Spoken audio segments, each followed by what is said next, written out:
광복에서 기적으로 80년의 세대 공감을 잇는 세대공감 속에 빛나는 시간들, 대한민국의 광복부터 오늘날에 이르기까지의 여러 명장면들에 대해서 여러분들과 함께 얘기해 볼 텐데요. 지금 객석에 세대별로 세 그룹으로 나눠서 앉아 있습니다.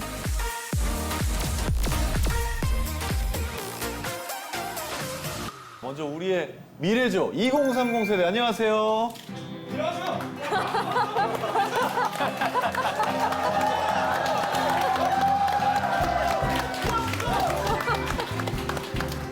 좋습니다. 자, 대한민국의 허리 4050 세대, 안녕하세요. 네, 안녕하세요.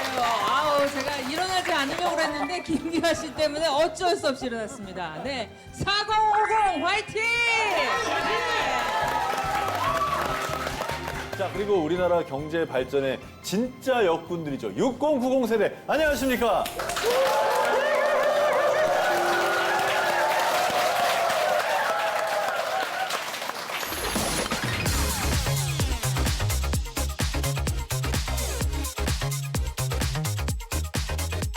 당장 지금 바로 옆에 분이 안 들으셔가지고 온 생각으로 불을 안 켰어요.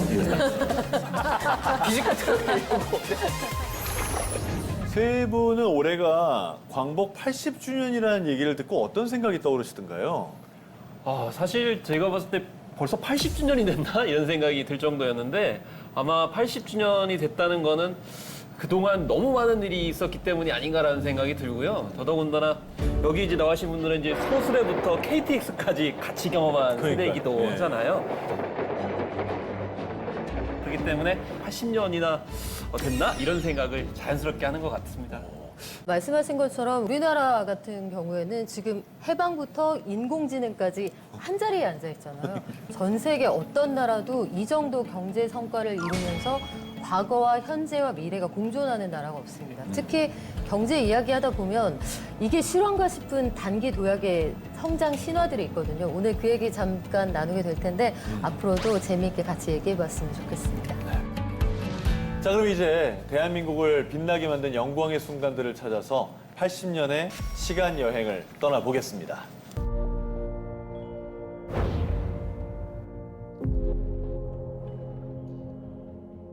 大型機を耐え、忍び型機を忍び、もって万世のために太平洋を開かんと欲す。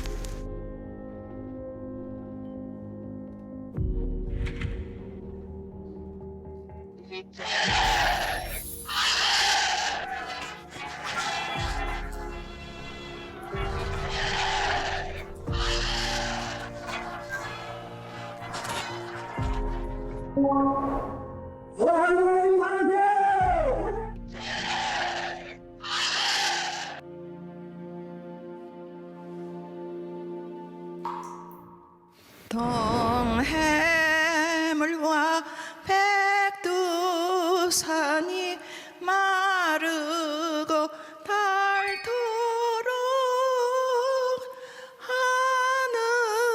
하느님이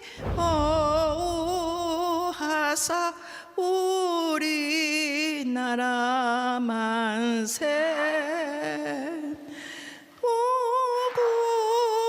무궁화 삼천리 화려강사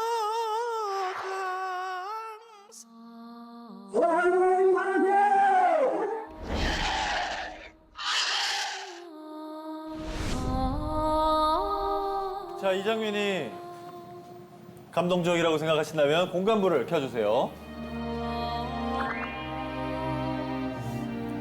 많은 분들의 희생과 또 노력으로 만날 날이죠. 8.15 광복. 이날이 뭐 우리 역사상 가장 감동적인 순간이라는 점에서는 뭐 이견이 없을 것 같아요. 네, 그렇습니다. 아까 그 여성 애국지사가 그 애국가를 부르시는데 목소리가 떨리잖아요. 아, 정말 감동적이었습니다. 그 노래도 마음 놓고 못 불렀었을 거 아니에요. 그러니까요. 네, 근데 네. 이제 드디어 그런 날이 됐으니까 너무너무 좋을 수밖에 없었겠죠. 이 자리에 함께 해주신 분들 가운데 혹시 그날이 기억나는 분들 계십니까? 우리 8090 세대 분들 가운데? 그날 몇 살이었는지. 예, 안녕하십니까. 이춘만입니다. 제가 그 해방되던 45년에 12살에 초등학교 5학년생이었었어요. 근데 지금 제 나이가 92살입니다. 아, 그래서 긴 세월이 흘렀죠. 그날에 느꼈던 점을 말씀을 드리면은 제가 살던 고향이 황해도 연백이었는데 그때 45년 8월 15일 날은 저한테는 굉장히 혼란스러운 날이었었어요. 갑자기 휴교 명령이 내려졌고 마을에서 이따금씩 보이던 일본 순사도 보이지 않고 그래서 무슨 일이 나긴 났구나. 큰 일이 났나 보다 싶어서 있었는데 구장님이 오셔서 목이 터져라 일본이 전쟁에서 졌다. 그런데 저는 무슨 생각을 했는지 아세요? 그때 제가 네. 저는 가슴이 철렁 내려앉았어요. 왜요?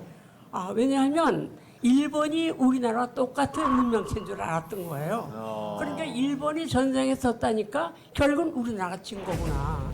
그런데 그날 동네 어르신들이 일할 때 입으셨던 문명 종이적 쌈 다 벗어버리시고 삼배 중일쌈에다가 못이 두루매까지 받쳐 입으시고 생전 구경도 못했던 깃발 하나 들고 나오셔서 목이 터져라 우리나라 만세를 부르시는 거예요. 부르시면서 눈물을 흘리시는데 어르신들이 들고 나오셨던 기가 그게 우리나라 태극기다. 그래서 우리나라도 기가 있다는 걸 알았죠. 그 의미도 모르고 태극기를 친구들하고 그리는데 뭐 삐뚤빼뚤이죠.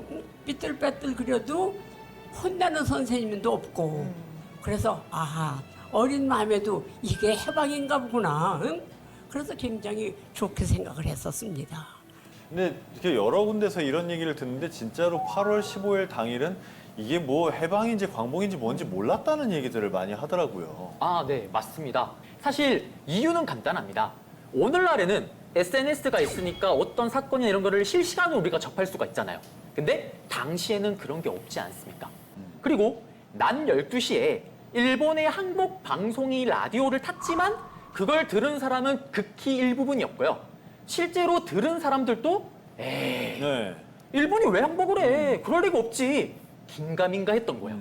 그럼 시민들은 언제 알게 된 건가요? 지금 우리 어르신께서 설명하신 것처럼 그 다음날 동네 어르신들이 전하면서 알게 되는 겁니까? 네, 일반적으로 가장 상징적인 사건이 하나가 있었습니다. 서울에 소문이 돌기 시작을 해요.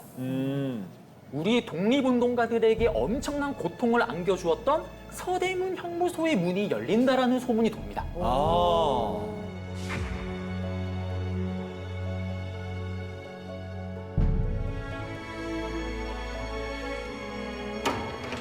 그리고 드디어 서대문 형무소의 문이 열립니다.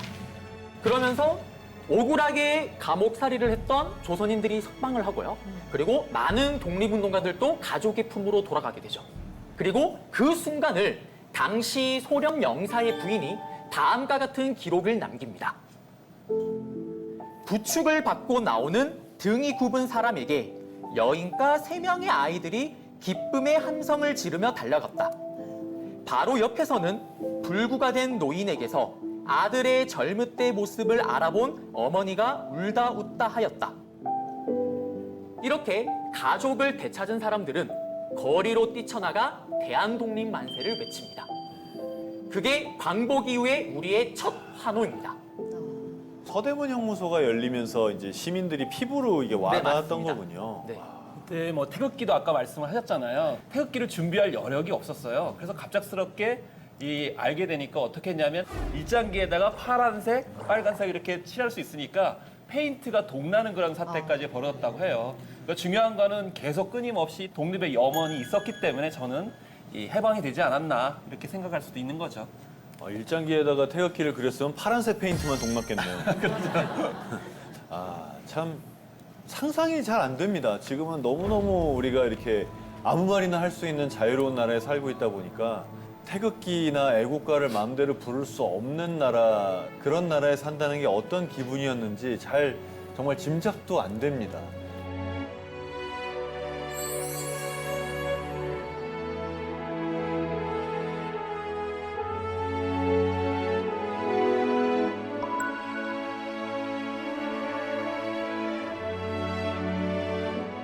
근데 이렇게 신이 나는 것도 얼마 누리지도 못하고 바로 이제 대한민국이 또 큰 네. 위기를 만나지 않습니까? 그렇죠. 그 강대국들의 이데올로기 전쟁터가 되면서 남북으로 나뉘게 되는데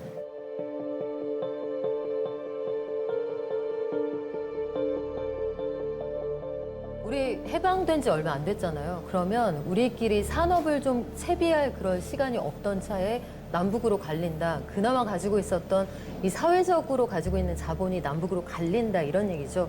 1953년 당시에 국내 1인당 국민 총소득이 67달러에 불과했습니다. 지금하고 비교하면 상상도 할 수가 없는 상황이고 그리고 10년 동안을 우리가 원조 경제로 키워가지만 이게 영원하진 않습니다. 어느 날 미국에서 더 이상 무상 원조는 없다. 우리가 빌려줄 테니 이 차관에 대해서 벌어서 갚아라 라고 얘기를 하는데 우리도 공짜로 받을 생각은 없었어요. 하지만 그때 당시에 1963년에 한국에 가지고 있는 외환 보유액의 총액이 1억 달러가 안 됩니다. 그러니까 1억 달러가 없는 나라에서 미국에서 받은 그 차관을 이자와 원금을 갚는다. 이거 쉽지 않은 일이라 다 같이 우리 굶어 죽는 건가? 아니면 여기서 사생 결단을 내야 하는 건가? 그런 절체절명의 위기의 상황에 놓이기도 했습니다. 참 벼랑 끝에 놓인 상황이었고 어쨌든 대한민국이 세계 최빈국에서 지금은 아주 세계를 이끌어가는 선진국 중에 한 나라가 됐지 않습니까? 이렇게 될 수 있었던 힘이 무엇일지 그 놀라운 여정의 시작을 우리 은동진 강사님께서 설명해 주시겠습니다. 부탁해요.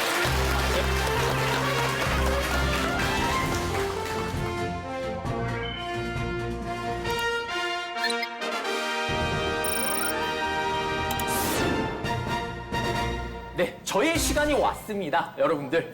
제가 이 순간을 위해서 또 아이템을 준비했습니다.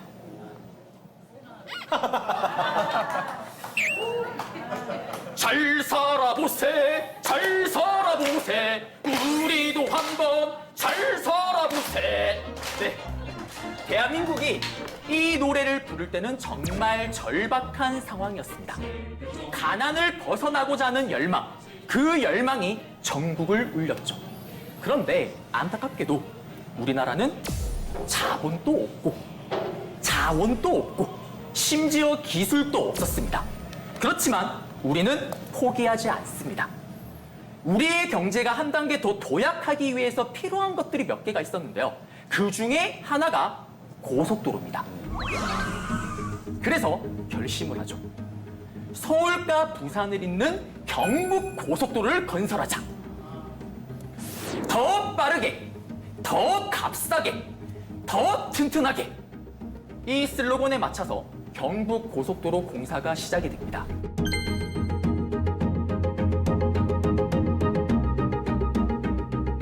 그리고 정말 특이한 거는 월남전, 베트남전에 참전했던 장교 64명을 선발하는데요. 그 선발 조건이 하나가 있습니다.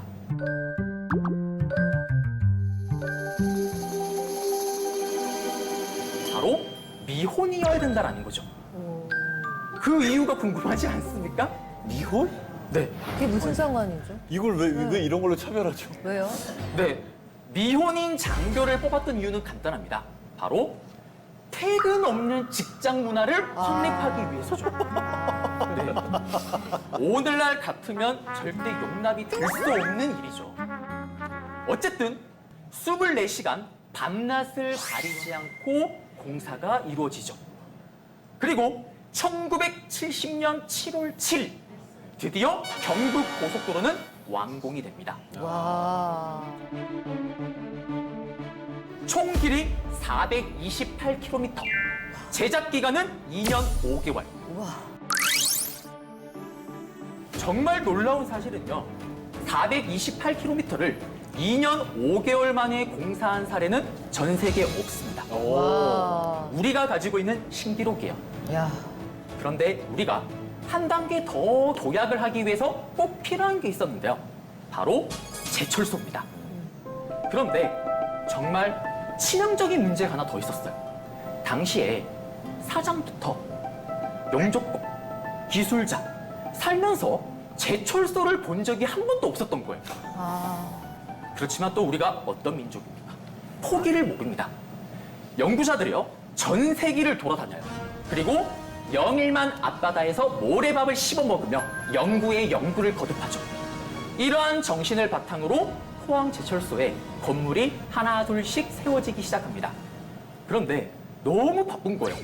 그래서 실제로 결혼식을 앞두고 있는 사람들이 결혼을 못하는 일이 벌어집니다. 어떤 일이 벌어지냐? 허벌판 공장이 있는 공장터에서요, 합동 결혼식이 열립니다. 이게 그 모습입니다. 와.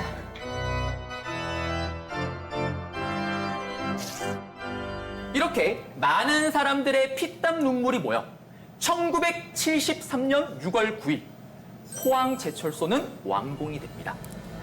와. 대한민국의 첫 제철소에서 첫 샘물이 흐를 때 수많은 관계자들이 뜨거운 눈물을 흘렸다라고 이야기를 하죠. 그러면서 또 새로운 도전을 시도합니다. 바로 자동차 생산입니다.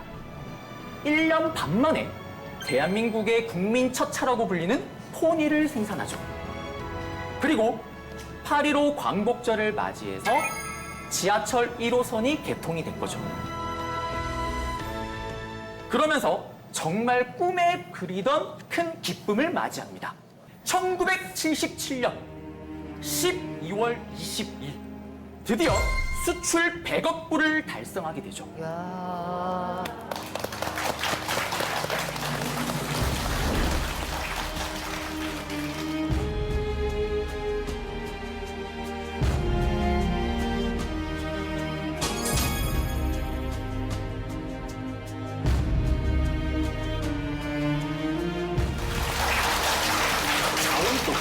자본도 없는 나라에서 오직 노력과 기술만으로 각종 신기록을 세운 대한민국.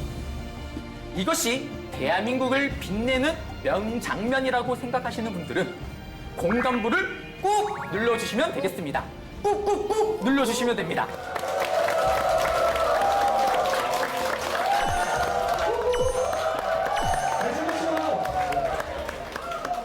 와. 와. 아니 저 2030 세대는 저 일어나서 기립박수 한번 갑시다. 기립박수 일어났어요. 이야. 아 진짜 대박이다 진짜. 와 이거 다 일어나셔야 돼 진짜로 이거. 야 이거 고맙습니다. 자, 이렇게 광복 이후에 80년 대한민국의 빛나는 시간들에 대해서 하나하나 짚어보고 있습니다. 어떠세요? 6090 세대분들은 이 산업화 시대 기억나시죠? 여러분들의 가장 빛나는 순간으로 기억하십니까? 어떠십니까? 우리 세대들이 살았던 어려운 이야기, 힘들었던 이야기를 하려고 하니까 조금은 부담스럽기도 하네요. 요즘 제가 꼰대라는 말을 이렇게 듣는데요. 이 젊은이들이 이 이야기를 들으면서 참 멋있다 이런 생각을 하시는 것 같아서 지금 고맙고 또 뿌듯하기도 한답니다.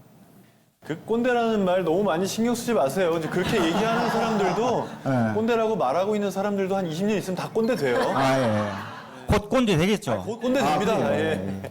또 그리고 그때 2025년에 취업이 얼마나 힘들었는지 알아? 이런 얘기 할 거예요. 그래요. 예.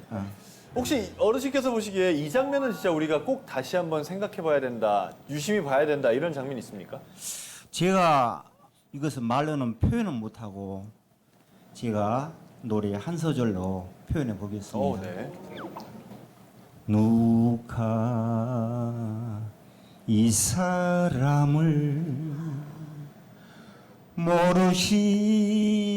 모르시나요? 됐나요?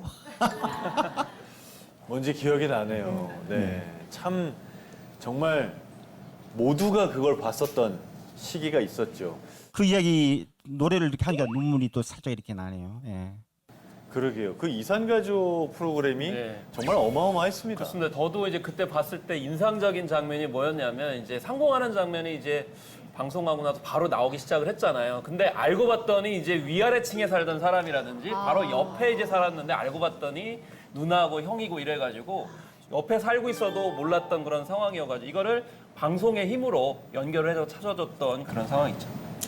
사실 이게 이제 휴전 30주년이었나? 그 특별 방송으로 일회성으로 원래 만들어진 거였다고 해요. 근데 일회성인데 그게 방송에 나가고 난리가 난 거죠. 진짜로.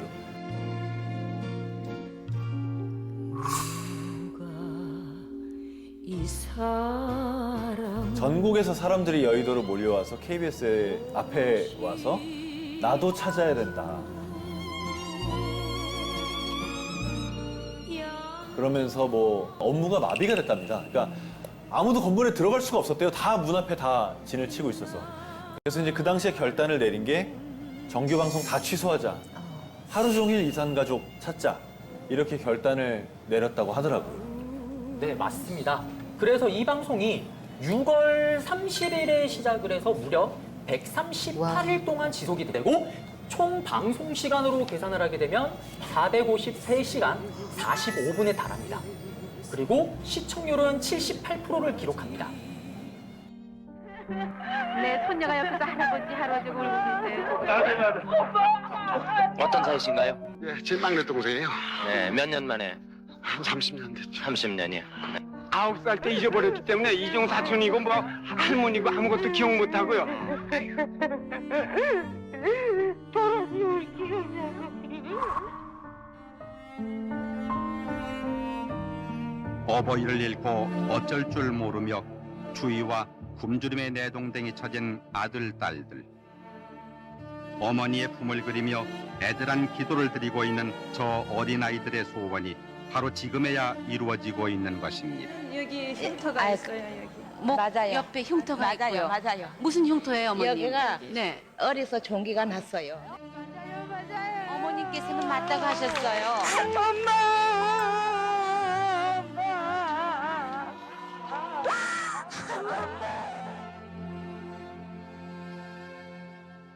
대전에서는 지금 대전 19번 허현철 씨가 나와 계십니다. 네. 제주의 6566번 김정혜 씨 찾고 있는데요.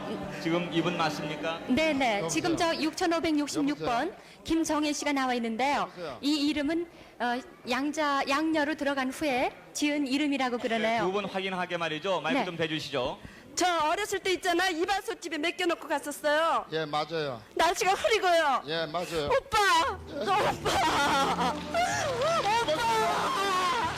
이제 치료도 원한이 없어요.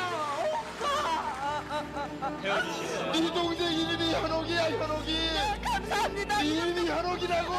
이름도 모르고. 김씨가 아니야, 허씨란 말이야. 알아야지 이름은. 오빠, 이름도 모르고.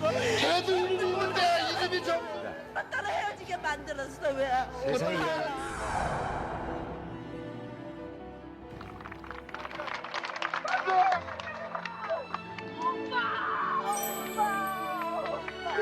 이게 오빠! 이게 아들이야.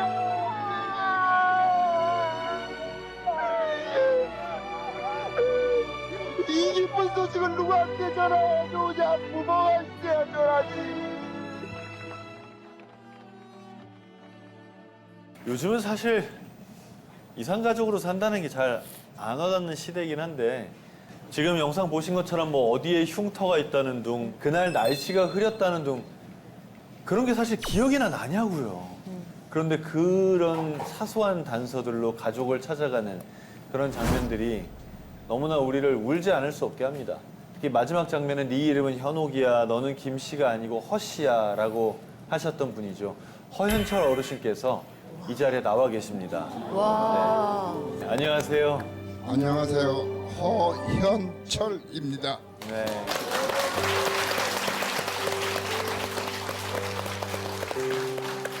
우리 동생 현옥이님은 같이 안 오셨습니까? 몸이 불편한 데다가 매제가 여기 폐암 수술을 했어요. 그래서 못 올라왔습니다.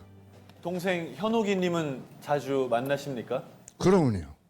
전화는 기본이고 자주 왔다 갔다 하고 또 조카들이 서울에 또 살으니까 왔다 갔다 하고 그렇습니다. 네. 아주 행복합니다.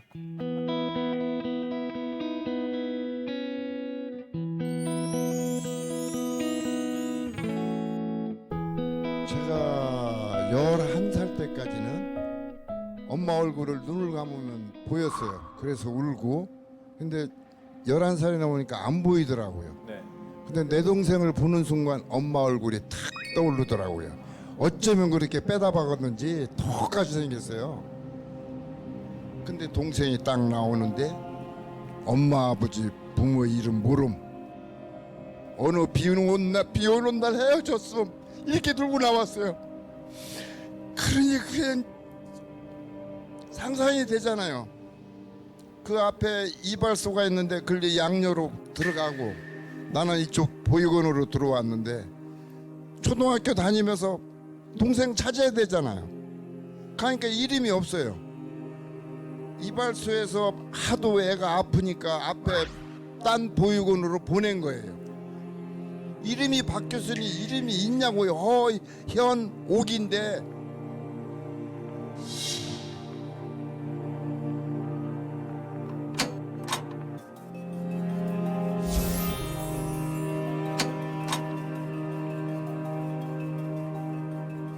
사 40년이나 지났지만 다시 한번 축하드립니다. 감사합니다.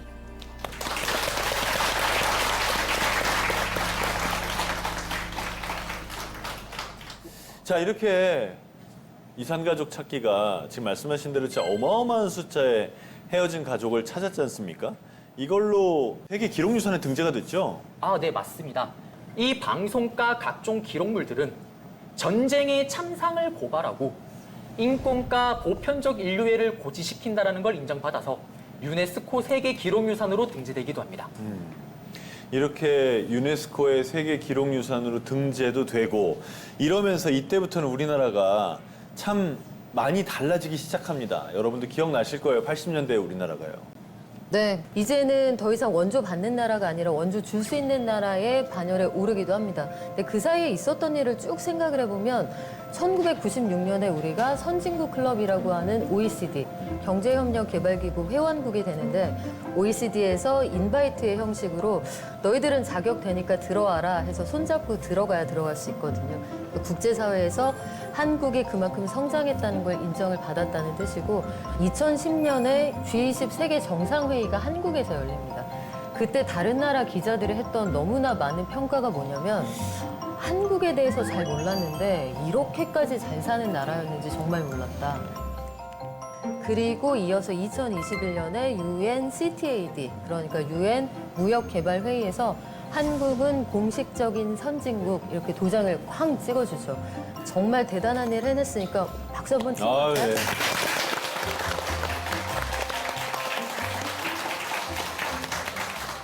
근데 참 세상사가 다 그런 건지 인생사가 다 그런 건지 아니면 우리나라만 그런 건지 모르겠지만 항상 잘 되려고 할 때마다 뭔 일이 생깁니다. 가끔은 그게 나라가 흔들릴 만한 큰 위기이기도 하고요.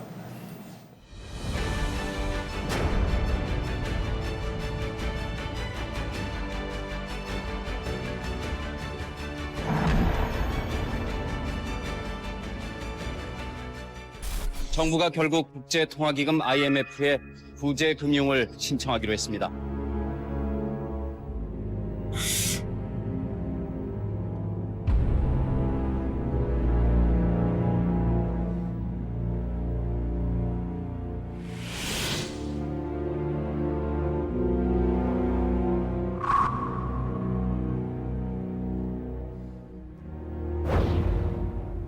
근데 사실 제가 딱 저 때 입대했어요.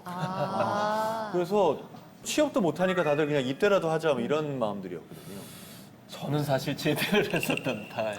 제일 아프게 겪으셨겠네요. 제대를 했던 타임이었는데, 근데 사실 이제 금모으기 운동이 벌어졌는데 저는 사실 금이 없었어요.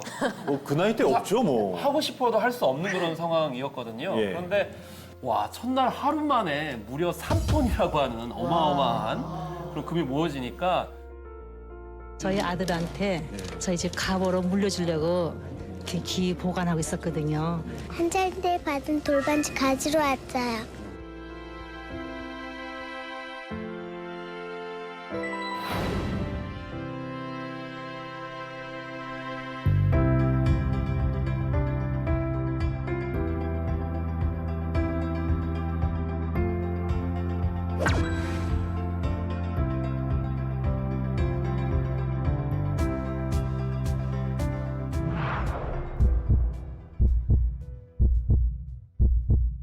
우리나라가 오늘 IMF 체제에서 완전히 벗어났습니다. 지난 97년 말 외환 위기 당시 IMF에서 빌린 195억 달러를 당초 계획보다 3년을 앞당긴 3년 8개월 만에 갚음으로써 경제 주권을 회복했습니다. 이건 정말 누가 시킨 것이 아니고 국민이 자발적으로 하는, 그래서 우리 국민의 그 위대한 저력을, 애국심을 이번에 유감없이 발휘했습니다.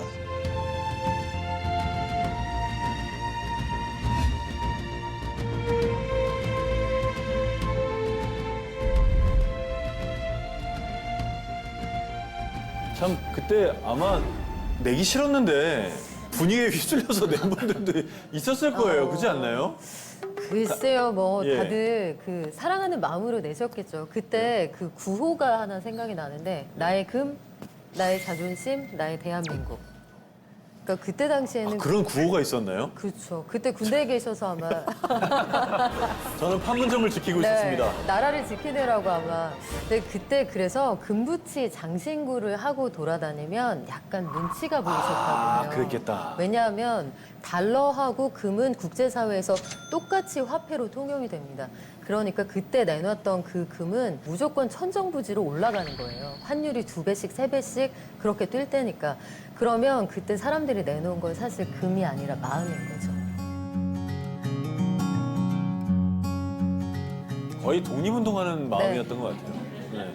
거의 그 정도 수준으로 나왔던 것 같습니다. 자, 그 당시에 또 어마어마한 일을 하신 분이 있어요. 그분도 오늘 이 자리에 직접 모셨습니다. 정창호 어르신 어디 계십니까? 네. 네. 아유, 안녕하세요. 네, 정창호입니다. 반갑습니다. 금 모으기 하실 때 많이 내셨다고요? 아, 매우 부서낸 게 아닙니다. 그 당시에 예. 금 총회가 있었어요. 예. 그런데 제가 의정부 회장으로 보면서 참석했는데, 그 당시에 용태용 기자가 있었어요. KBS에. 네. 그런데 이렇게 나라가 어려울 적에 회장님들 금 내고 싶은 없겠냐고 네. 이렇게 말을 해요. 용태용 기자가. 사업을 하는 사람들한테 금을 내라고 하는 예. 거죠. 예.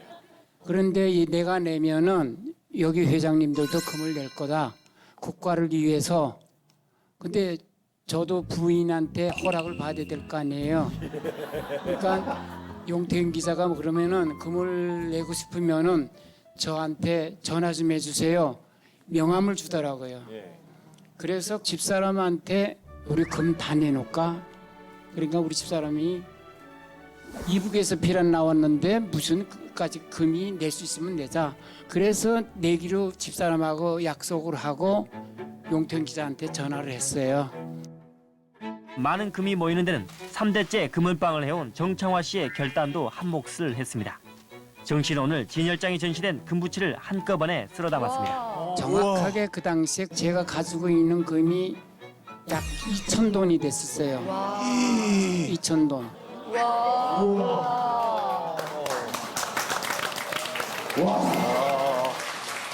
그러니까 요즘 시세를 한 60만 원으로 그냥 대충 잡고 계산하면 2,000돈이면 10억입니다. 10억. 그렇죠. 그러니까 진열장을 내놓으신 게 아니라 집 한 채를 내놓으신 거예요. 거의 집 한 채를. 제 마음은 집사람하고 결정 낸 거니까 후회도 안 하고 앞으로도 또 뭐 이런 일이 있으면은 또 하겠다라는 마음으로 제가 결론을 내렸어요. 그러면 금은빵 하시는 분이 예. 금을 그렇게 다 내놨으면 이제 금은빵 사업은 더 이상 못 하는 거 아닙니까? 그렇지도 않더라고요. 아, 그래요? 그걸 내놓고 하니까 찾아오는 사람이 더 많았고 오. 그래서 가게가 번영을 했어요. 와, 그렇게 해서 다시 사업이 잘 됐다니 그것도 정말 참 좋습니다. 여러분 정말 박수 한번 보내주세요. 감사합니다. 감사합니다. 근데 우리나라처럼 IMF에서 구제금융 받아서 이자의 원금까지 한 푼도 안 틀리고 정확하게 갚은 나라가 없어요. 그 워싱턴에 가면 IMF가 본관, 별관이 있는데 그래서 IMF 직원들끼리 하는 농담이 어떤 게 있냐면 이 별관은 한국이 지어줬다. 그 선생님이 지어주신 거. 하지만 그게 거기에서 이제 한국이 어떤 나라인지 저력과 전설로 남아있다는 뜻이기도 합니다. 그래요? 네. 아, 근데 진짜 글쎄, 그냥 2030 분들한테 이거 한번 여쭤볼까요? 만약에 이런 일 또 생기면 금모으기 할 거예요?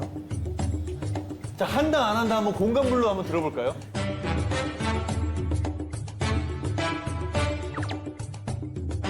할 거예요? 안 할 거예요? 공감불 시작!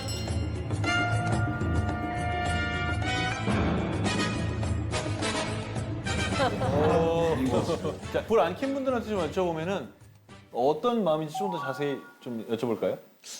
네, 저는 불을 안 켰는데 낼 금이 없습니다. 만약에 있으면요? 있으면 낼 것 같습니다. 근데 전 재산 중에는 다 투자는 못할 것 같아요.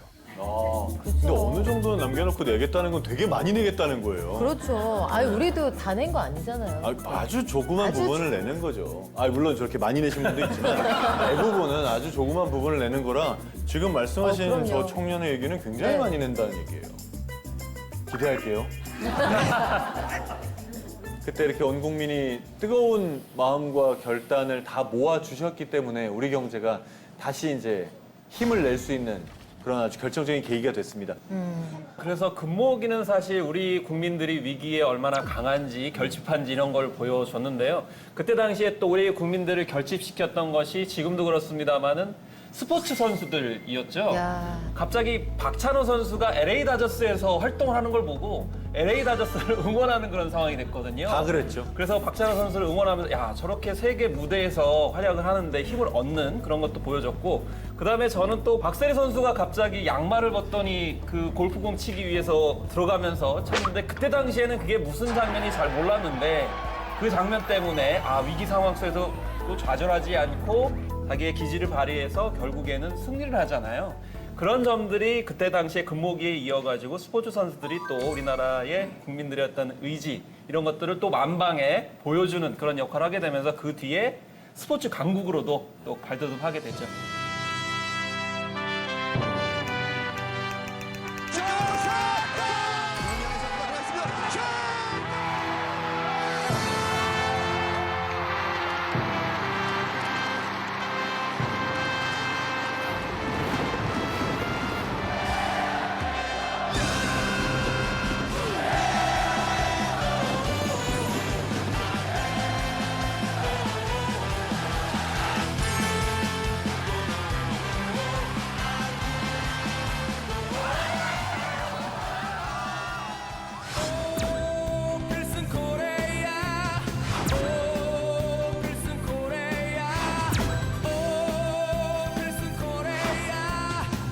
경기는 끝납니다.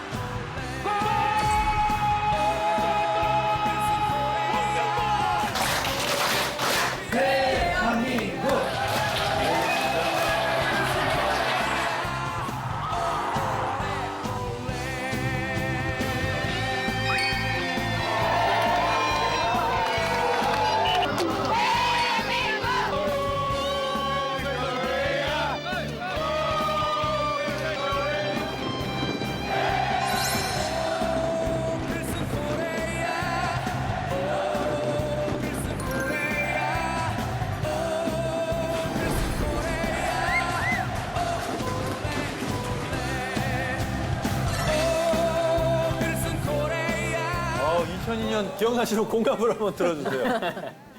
네. 어디서 봤는지 다 기억나시죠? 네. 그러니까 진짜 어마어마했어요. 역시 우리 2030은 안 된 분들도 많이 있네요. 저 때 없었던 분들도 있었을 것 같고. 아마 저 때 그 어머님 아버님이 데이트를 해서 태어난 친구들이 분명 있을 것 같습니다. 김성민 씨도 생생히 기억나지 않으십니까? 그때 심지어 직장인이었죠? 네, 아니 저는 이제 프리랜서로 이제 방송을 하고 있을 텐데 네. 예, 모든 방송 프로그램이 없어졌어요. 이제 월드컵 때문에 모두 그냥 월드컵 특집만 하는 거예요. 네. 그래서 너무 한가해진 거예요. 그래서 네. 그때 이렇게 돌아다니면서 우리가 스포츠로 하나가 되고 무슨 이제 국가가 좋은 일이든 나쁜 일이든 있을 때마다 똘똘 뭉쳐서 이게 애국심으로 뭐든지 다 이겨내는 그런 대한민국 사람이라는 그런 긍지를 굉장히 그때 한 번 더 이렇게 경험할 수 있었던 것 같아요. 우리 왜 그렇게까지 열광을 했을까요?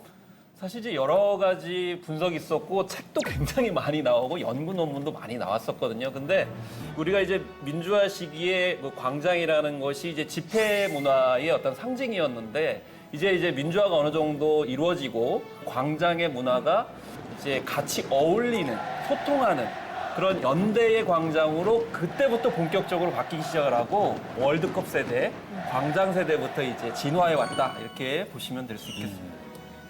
참 이렇게 모일 때마다 노래를 틀고 흥겹게 즐기는 것도 정말 우리나라의 아주 중요한 특징이라고 생각이 됩니다. 그때 경제적 네. 상황은 어땠나요? 경제적 상황이 정말 반짝 굉장히 좋아졌어요. 2002년 6월 딱 한 달 동안의 이 페스티벌로 인해서 우리가 벌어들인 부가가치가 대략 11조 원. 그때 당시 우리나라 1년간 연간 GDP가 850조 원 정도 됩니다. 그러면 여기에서 1%가 넘는 돈을 2002년 월드컵이라는 페스티벌 하나로 발생시킬 수 있다는 사실 어마어마한 일이거든요. 그러네요. 좋은 영향이 있었네요. 네. 근데 경제 효과만큼 놀라운 것도 있는데요. 네. 당시에 정말 광기 어린 응원을 했었잖아요. 네. 사실 저는 저 때 고등학생이었습니다. 전 아직도 기억나요. 제 절친, 초중고 절친 종문이라는 친구가 있는데 이 아이가 맨날 맨 앞에서 공부하는 친구예요. 네. 근데 응원을 나갔더니 오늘 안 보이더니 신호등 위에서 태극기 흔들고 있는 거예요. 그 사람이군요. 그리고 다음 날에 등교를 해서 아침에 맨 앞에서 공부도 하고 있어요. 그리고 또 나가더니 또 태극기 흔들고 있어요. 네. 근데 그렇게 광기 어린 응원을 하고 다 말끔하게 거리를 정리를 한 후에 돌아갔잖아요. 맞아요. 그래서 외신들은 또 여기에 주목을 합니다. 이거를 질서정연한 집단 자발성. 다른 나라에서 찾아볼 수 없는 시민의식에 주목을 한 거죠. 그리고 우리의 이 응원 문화를 피파가요. 롤 모델로 삼아서 아예 프로그램으로 만듭니다. 팬페스트라고. 네. 그래서 다음 월드컵부터 이게 적용이 되죠. 한마디로 2002년 때 우리를 뜨겁게 만들었던 붉은 악마의 응원, 그리고 우리의 응원이 전 세계 응원 문화의 교과서, 바이블이 된 겁니다. 자, 2002년의 월드컵의 뜨거웠던 순간들 여러분 아마 다시 한번 기억이 나실 겁니다. 근데 참 그맘때쯤 그 2002년이라는 그 시대, 그 시절이 참 독특했어요. 왜냐하면 아날로그적인 느낌하고 디지털적인 느낌이 막 섞여 있었어요. 요새 왜 우리 젊은 세대들 가운데 그런 친구도 있지 않아요? 난 카톡 안 써. 그냥 문자에 이런 친구들 드물지만 있지 않나요? 근데 그때도 드물게 나 핸드폰 안 써. 집 전화해. 이런 사람도 있었어요. 무슨 외계인 보듯이 표정을. 그런 사람이 어딨어라는 표정을 짓고 계시는데. 집 전화가 없는 세대잖아요. 맞다. 집 전화가 없죠. 집 전화가 뭔지 지금 해석이 안 돼가지고. 이제 이렇게 아날로그하고 디지털 세계가 정말 공존하던 때가 2000년대 초반이었던 것 같아요. 어떻게 해서 이런 게 가능했을까요? 네. 당시에 우리 대한민국이 디지털 기술 개발에 총력을 기울일 때였던 거예요.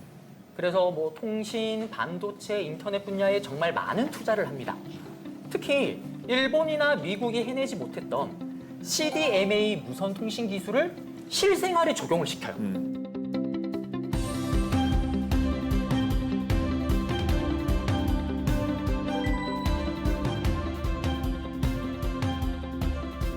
반도체 산업의 획기적인 성공으로 손꼽히는 64KS 램이 미국, 일본에 이어서 우리나라에서도 개발됐습니다.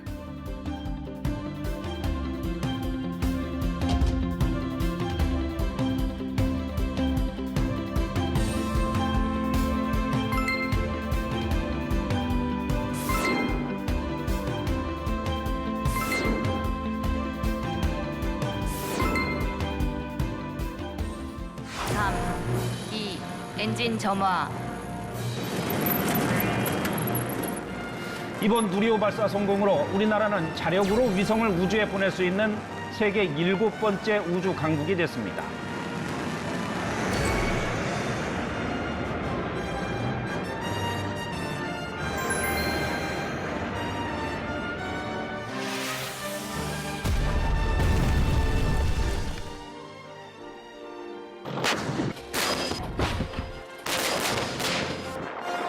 대한민국의 안보를 지킨다는 측면도 하나 있고 또 하나 더 한다면 우리 국민들의 일자리 또 대한민국 위상을 세계에 알리는 중요한 역할을 하기도 합니다.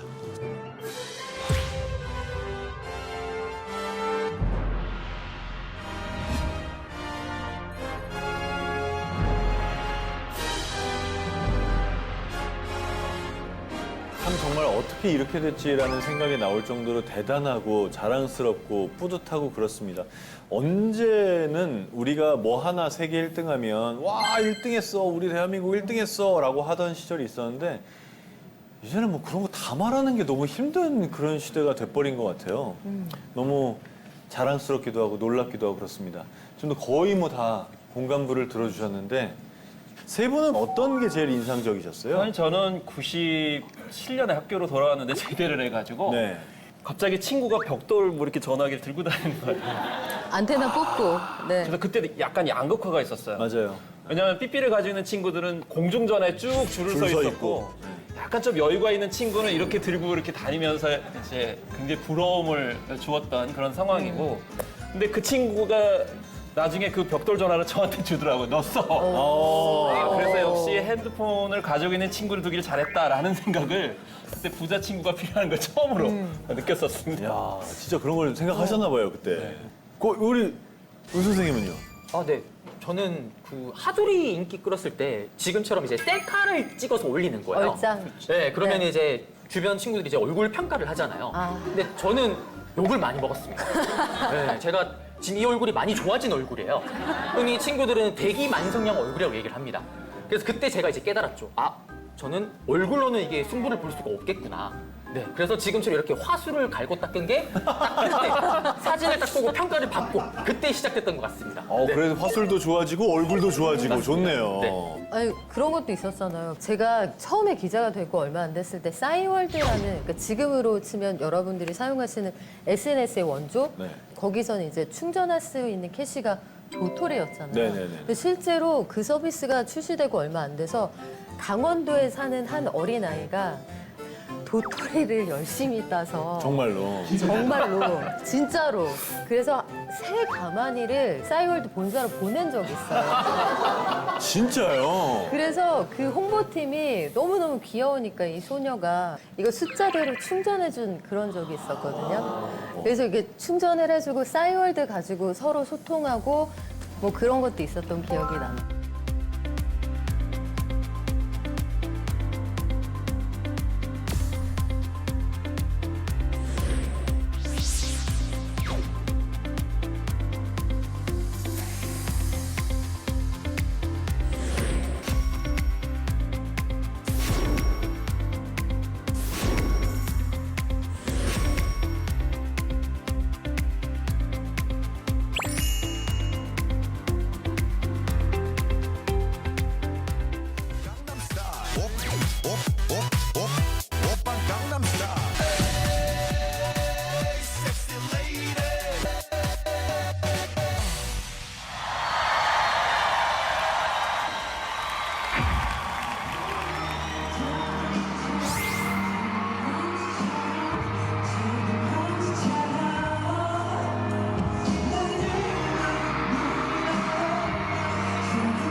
많이들 들어주셨네요.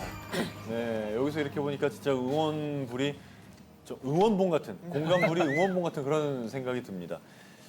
사실 저희 이제 4050 세대들은 그죠? 우리 어렸을 때 팝송 들으면서 한글로 적어가지고 따라 불렀었잖아요.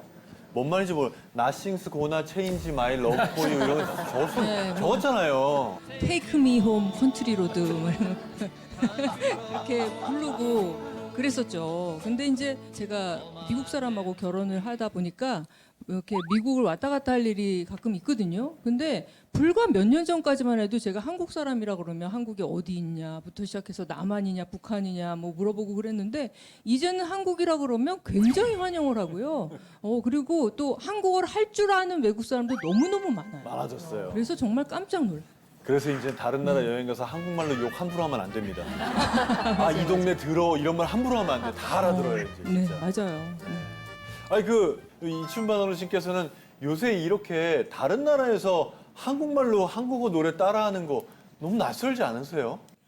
저 같은 경우에는 우리나라 말로 노래도 못 불렀고 그렇던 그 그러니까. 억울함이 그걸 보니까 그냥 몇십 년 먹었던 체중이 뚝 떨어집니다. 그리고 특별히 그 우리나라의 가수들이 우리나라 말로 세계 무대에 나가서 한국 노래를 부르는 것뿐 아니고 세계 모든 젊은 층이 다 같이 뛰고 다 같이 노래하는 걸 보니까는 격질감이 몰려오면서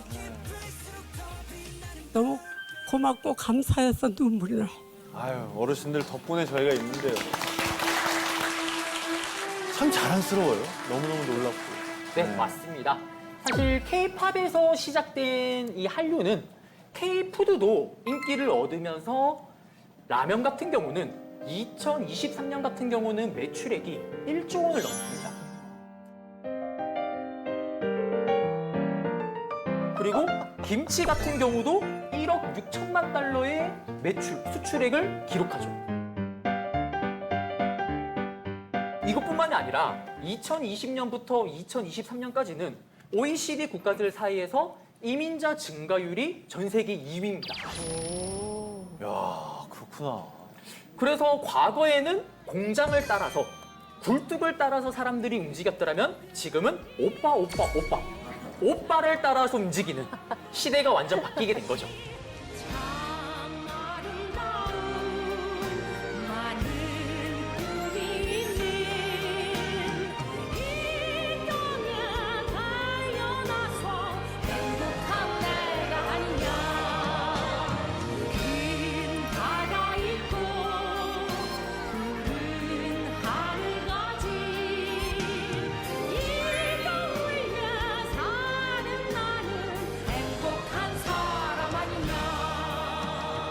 자, 이렇게 저희가 이 1시간 동안 광복의 그날부터 오늘날에 이르기까지 대한민국이 눈부시게 성장하고 먹고 살기 힘들었다가 먹고 살 수 있게 되고 그러다 이제는 우리의 정신세계, 우리의 문화세계까지 세상을 지배하는 이런 시대까지 쭉 한번 훑어봤습니다. 좀 뿌듯하죠? 네. 굉장히 뭔가 이렇게 차오르는 느낌이 좀 있지 않나요? 속된 말로 국뽕이 차오르는. 그러니까요. 제가 미처 하지 않은 말인데 감사합니다. 예, 제가 대신하겠습니다. 네네. 오늘 이 광복 80주년 빛나는 시간들 이 녹화를 통해서 또 우리 세 분의 또 말씀을 또 들으면서 정말 치열하게 버텨내고 또 살아내신 정말 그 결과물이 오늘날의 대한민국을 만든 게 아닌가라는 생각을 합니다. 그래서 제가 2030을 대표해서 여기 옆에 있는 선배님들께 제가 큰 절 한번 올리겠습니다. 고맙습니다. 사랑합니다. 네. 고맙습니다. 이렇게 쭉 얘기를 듣고 나니까 진짜 우리나라가 세대 차이가 많이 나긴 하고 어쩔 수 없다는 생각도 들어요. 왜냐면요. 저분들은 후진국 출신이고요. 여기 개발도상국 출신이고요. 여기 선진국 출신이에요. 근데 생각하고 잘하는 게 절대 같을 수가 없습니다. 이런 와중에 이렇게 생각이 다른 사람들을 다 모아서 힘을 내서 오늘날의 우리나라에 이르기까지 발전해온 우리나라가 대단하다는 생각을 다시 한번 해봅니다. 대한민국을 빛낸 영광의 시간 속에는 누구보다 빛나는 당신이 있었다는 사실. 당신과 함께 만들어갈 대한민국의 찬란한 미래를 응원한다면 공감불을 켜주세요!